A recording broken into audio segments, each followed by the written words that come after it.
And I said, maybe. What do I sell those for? No, I said, what do these cost? And he said, they cost about $200, $190 or something like that. And I go, okay, and what do I sell those for? And he goes, you don't sell those. You use those. And I looked, and he handed them to me, and I looked at them, and I go, I don't have the body parts for this stuff, but what do you sell it for? And he says, well, you sell it for, it's around $350. And I said, okay, all right, well, I'll give it some thought. And so I left. He called me back. He followed up about 5 times or so. And then he says, he goes, is getting in the business a problem for you? And I said, yeah, it is. And he said, he goes, I figured out a way that I can get this to you for free. And I said, okay. And so I drove an hour and a half to his house. That's my second primary communication to you. When somebody's in the right time in their life, they'll drive. They'll come there, okay? Rick followed up. That's the other thing you needed to pick up on. All right, so he sat down. I sit down with him, and he goes through this, and he says, do you understand network marketing? I said, I do.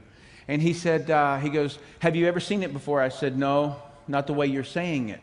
My history was I was working with a drug enforcement agency while I was in the EOD, Explosive Ordnance Disposal. So while I'm in a bomb squad, they come to me and they say, we've got a problem. The DEA comes to me and they say, we got a problem. All of the drug guys are putting drugs inside of refrigerators. And so our DEA guys go in there, boom, boom, boom, shooting everybody. They open the refrigerator looking for the drugs, and the drugs blow up. Okay, the bomb blows up inside the refrigerator. It blows the DEA guy up, and it blows the drugs up, and so they don't have any evidence anymore. And so they say, we need you to go in first. Really? Sounds like a heck of a job. Let me do this. And so I did. And so I would be the first guy through the door. I'd look for tripwires. I'd do a tripwire sweep, pit bull, ugly guy. You know, I would do that kind of a thing, and we would be shooting all the way in. And then I would defuse the refrigerator, and then we could open it up and get the drugs out. So while I was working undercover with the DEA, there were some things that I figured out. Where is the billboard that says, buy your cocaine here? None. So it's all by word of mouth, right?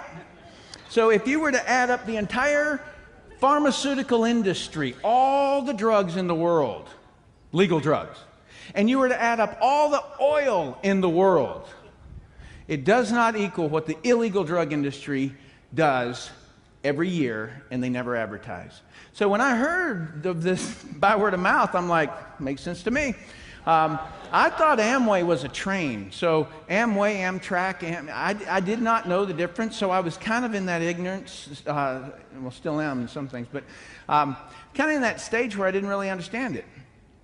But I knew by word of mouth worked. Okay, that's what I knew. And so when I got all done, I said to Rick, Rick, okay, I'm going to do this. And he said, he goes, great. He says, do you have a credit card?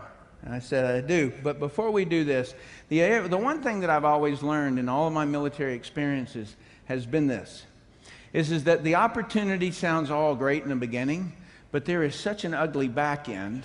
And, you know, they always talk to us about how we're going to get into this zone, we're going to skydive in, and we're going to swim over here, and blah, blah. They never talk to us about how we're going to get out of there, right? And so I'm like, who does these ops? Who plans these things? And so from then on, I would always, when I would plan my op, I would plan, how do I get in and how do I get out? And so I said, Rick, I'll do this, but you're going to have to tell me something, man. I need to know everything. Everything. Now, you got to understand, I was sitting there talking to him about a skincare company. I'm sitting in his living room. I'm dressed like a tree. Okay?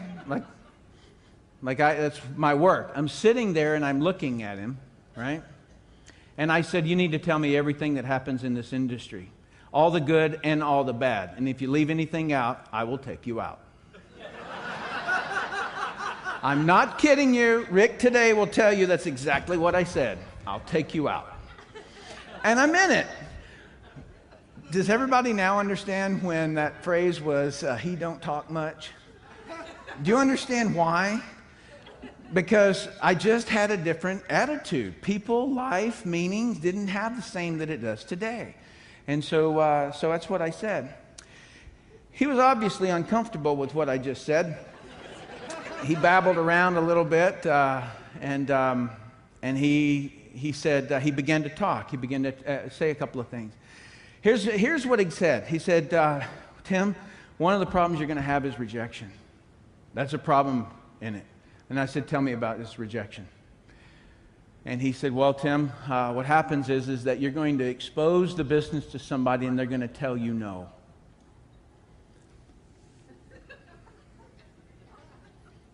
And I go, and then what?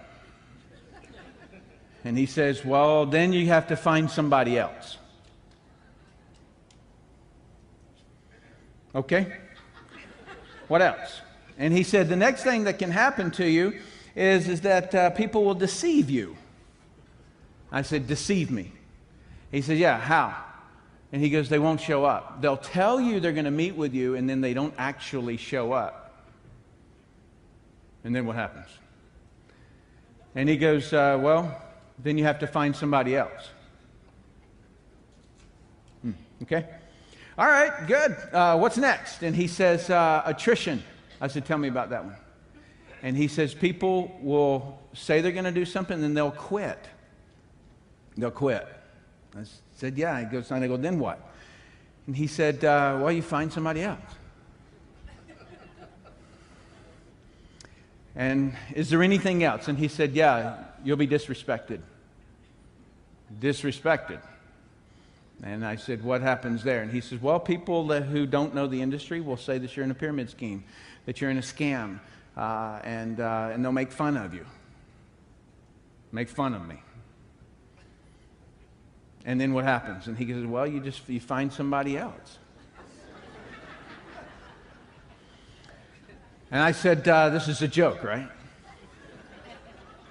This is a joke.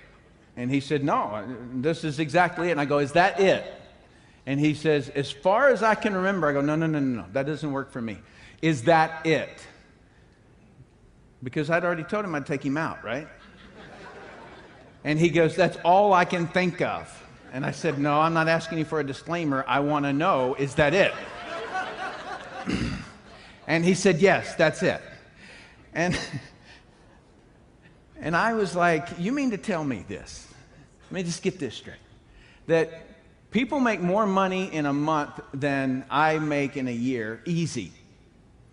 And in every single problem, the solution is always the same. Just go get somebody else.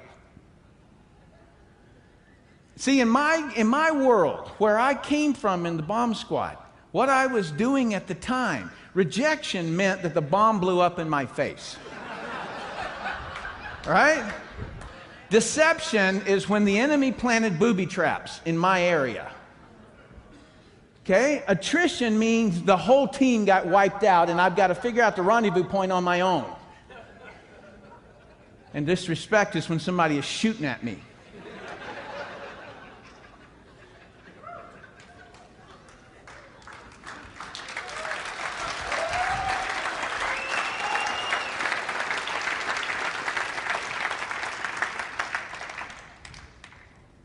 I had been in the business for about 2 months. I sponsored somebody in, and she came in. She was all frazzled. She had this folder in her hand. She had papers coming out of it and all kinds of things. She was a real estate agent, and she was sitting down in front of me, and she goes, "Whew, this business is so hard." I said, "Hard? Really?" If you'd understood where I was at just prior to coming in, I had dug a hole that was just about 6'4", just above my height, and I was in that hole for several weeks. We were doing recon.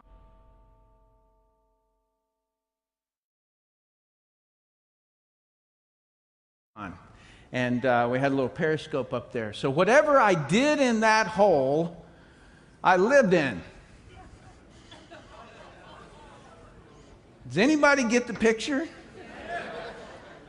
It was a vegetarian diet I was on, fortunately, but nonetheless, it was not a pretty sight.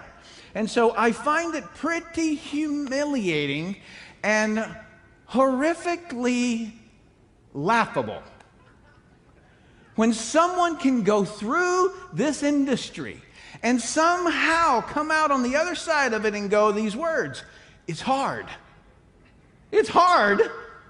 Really? Then that tells me you've had one plush life. If this is hard, right? I sit in my chair, and my chair's got 3 buttons on it, okay? This one will move the back piece of back a little bit. And this one will slide me down so that my feet sit right on the ground. And this one right here, it'll allow me to rock back and forth. Anybody got a chair like that? You call it hard to sit in that thing? You stand up with your elbows like this for a week, and you do everything that you do. In other words, you know how you go to the bathroom? You don't get to go to the bathroom. You just sit right there and go to the bathroom. And then when you have to urinate, you do that too. And when you have to get a drink of water, sorry. And when you're hungry, there's this little tiny thing that's green. It's about this big. It's called MRE. Meal ready to eat, meal ready to exit is what we call it, nicknamed. And you open this thing up and you eat it, and it is horrific. All right? That's what we did. And so somehow when people tell me, Tim, this is so hard, I say, are you joking? This is not hard at all. So can I just get everyone's agreement for just a second for you to step back out of your very difficult world? And just ponder this one little thing. You sit on your butt. You make a phone call. Anytime you want a peanut butter sandwich, you can just go upstairs and get it. Anytime you want a drink of water, you just go get it. And it's fresh water. And you can even have it reverse osmosis if you want to. You should be ashamed of yourself if you ever in your life say this is hard.